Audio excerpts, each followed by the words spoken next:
Será que um banco privado tem o poder de contratar um exército digital de influenciadores para chantagear ou até mesmo desestabilizar uma instituição central do Estado brasileiro, como o Banco Central? E se isso acontecer, onde essa guerra deve ser julgada? No topo da pirâmide jurídica no Supremo Tribunal Federal, ou na primeira instância, como um caso de polícia comum? Essa é a pergunta central que o ministro Dias Toffoli, do STF, acaba de endereçar à Procuradoria-Geral da República. O que está em jogo não é apenas a falência ou a sobrevivência de um banco. O que está em jogo é o limite do poder digital sobre as autoridades reguladoras e, mais importante, quem tem a competência para julgar essa nova modalidade de ataque. O caso Master versus Banco Central virou um teste de fogo para a justiça. Para entender a gravidade dessa situação, precisamos voltar algumas semanas. O Banco Central, no seu papel de supervisor do sistema financeiro, decretou a liquidação extrajudicial do Banco Master. Essa é uma decisão pesada, que indica problemas sérios de solidez ou gestão. O que se esperaria de um banco nessa situação é a defesa legal e institucional. O que a Polícia Federal encontrou foi algo muito mais orquestrado e perigoso, uma campanha digital massiva, coordenada e financiada, para minar a credibilidade do Banco Central e questionar a legalidade da liquidação. A PF identificou essa ação como o Projeto DV, uma referência clara às iniciais de Daniel Vorcaro, o controlador do Master. O objetivo era claro: saturar as redes sociais com uma narrativa unificada. E aqui entra o fator assustador: não eram apenas economistas ou analistas de mercado comentando. Eram celebridades, influenciadores de entretenimento, perfis de fofoca, todos jogando o mesmo roteiro. A Polícia Federal mapeou pelo menos 40 perfis contratados. Pensem no alcance dessa operação.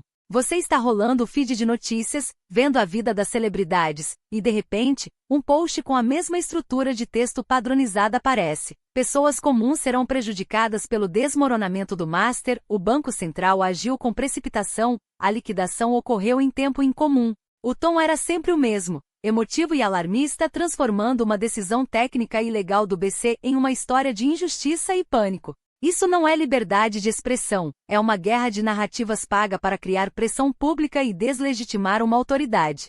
Quando a Polícia Federal apresentou essas descobertas, o ministro Dias Toffoli atendeu ao pedido e instaurou um inquérito no STF. A razão para levar o caso ao Supremo, em vez de jogá-lo imediatamente na primeira instância, reside na natureza do ataque. Quando a ação visa diretamente minar a atuação de uma autoridade federal, no caso, o Banco Central e seus dirigentes, isso adquire um peso institucional que muitas vezes atrai a competência do STF. Mas agora, o próprio Toffoli está colocando essa competência em xeque. Ele pediu à PGR, a Procuradoria-Geral da República, que analise se o caso deve permanecer no Supremo ou ser enviado a um juiz de primeira instância. E por que isso é tão importante para nós que acompanhamos a política e o judiciário?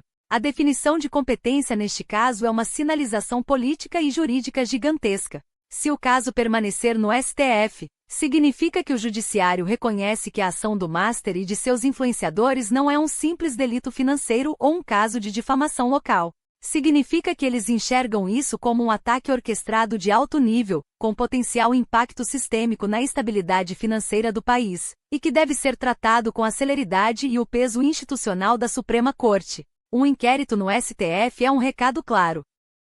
Por outro lado, se a PGR opinar que o caso deve ir para a primeira instância, isso pode ter duas interpretações. Ou a PGR minimiza o impacto político da ação, tratando-a como um conjunto de crimes de calúnia e difamação a serem julgados separadamente, ou pode ser uma estratégia para desafogar o STF, mas que na prática, pode diluir a força da investigação. Na primeira instância, a investigação pode ser mais lenta, pulverizada e menos focada no eixo central de comando dessa guerra digital. Lembremos que o Master está sendo investigado por possivelmente contratar essa tropa digital para atacar o Banco Central. Estamos falando de um uso de poder financeiro para manipular a opinião pública e pressionar as decisões regulatórias. O que Toffoli está fazendo ao pedir a manifestação da PGR é garantir uma chancela institucional para sua decisão futura. Ele está dividindo a responsabilidade da definição da jurisdição. Após a manifestação da Procuradoria, a caneta volta para Toffoli, que terá que bater o martelo. A resposta da PGR, portanto, será crucial. Ela dirá se o Ministério Público Federal entende que essa nova forma de guerra digital, paga e coordenada, que atinge o coração da estabilidade financeira, merece o tratamento máximo do judiciário brasileiro. Este não é um caso isolado. É um precedente. Se for permitido que grandes grupos financeiros, ou qualquer outro setor poderoso, usem exércitos de influenciadores para deslegitimar autoridades e reverter decisões técnicas através de pânico fabricado, a governança do país fica em risco. O caso do Banco Master e seus 40 influenciadores é a prova de que a política não se faz mais apenas em Brasília ou no Congresso. Ela se faz nos feeds com algoritmos e dinheiro. E o STF está prestes a decidir qual é o tamanho da punição para quem tenta comprar essa guerra. Aguardamos a manifestação da PGR. Fiquem ligados.